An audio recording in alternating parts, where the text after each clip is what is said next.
Hello friends, welcome to Study Stage. तो आज हम लोग क्षेत्रमिति यानी मेंसुरेशन से जितने भी फॉर्मूला बनते हैं उन सारे फॉर्मूला को हम लोग डिस्कस करेंगे।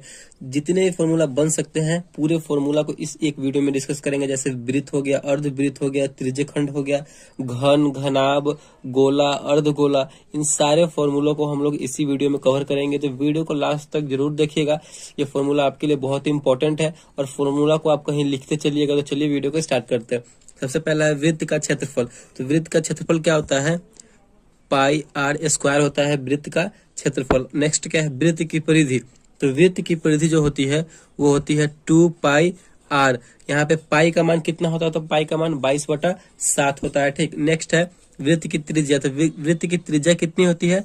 d/2 होती है। ठीक।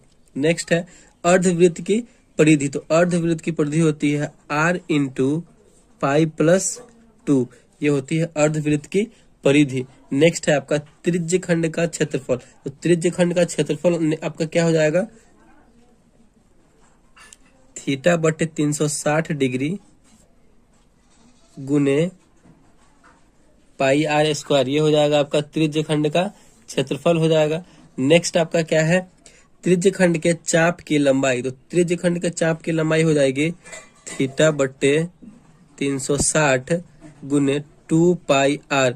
ये आपका हो जाएगा त्रिज्यखंड के चाप की लंबाई। नेक्स्ट है आपका वृत्त के लघुखंड का क्षेत्रफल। तो वृत्त के लघुखंड का क्षेत्रफल होता है θ/360 गुने pi R square minus 1/2 R square sine theta. ये हो गया आपका वृत्त के लघुखंड का क्षेत्रफल। नेक्स्ट है आपका वृत्त के दीर्घ खंड का क्षेत्रफल। वृत्त के दीर्घ खंड का क्षेत्रफल क्या हो जाएगा? 360 माइनस थीटा बट्टे 360 गुने पाई आर स्क्वायर। ये हो जाएगा आपका वृत्त के दीर्घ खंड का क्षेत्रफल। नेक्स्ट है घन का कुल पृष्ठ का क्षेत्रफल। तो घन के कुल पृष्ठ का क्षेत्रफल क्या होता है? तो 6a स्क्वायर यानी 6 गुने भुजा स्क्वायर। ठीक। ए का यहाँ पर मतलब है भुजा।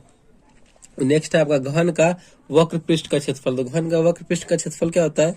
4a स्क्वायर, 4 गुने भुजा स्क्वायर। ठीक। नेक्स्ट है आपका घन का आयतन। तो आयतन आपका यहाँ पे पूछ रहा है घन का। तो यहाँ पे घन का आयतन क्या हो जाएगा? a क्यू यानी भुजा का क्यू। भुजा को 3 बार हम गुना करेंगे, वो हमारा निकल जाएगा घन का आयतन। नेक्स्ट है हमारा घनाभ के कुल पृष्ठ का क्षेत्रफल। तो घनाभ के कुल पृष्ठ का क्षेत्रफल क्या होता है? 2 into LB plus BH plus HL। ये हो गया घनाभ का कुल पृष्ठ का क्षेत्रफल। नेक्स्ट है घनाभ का वक्र पृष्ठ का क्षेत्रफल हमारा क्या हो जाएगा? 2 into L plus B plus H। ठीक। ये हमारा हो गया घनाभ के वक्र पृष्ठ का क्षेत्रफल।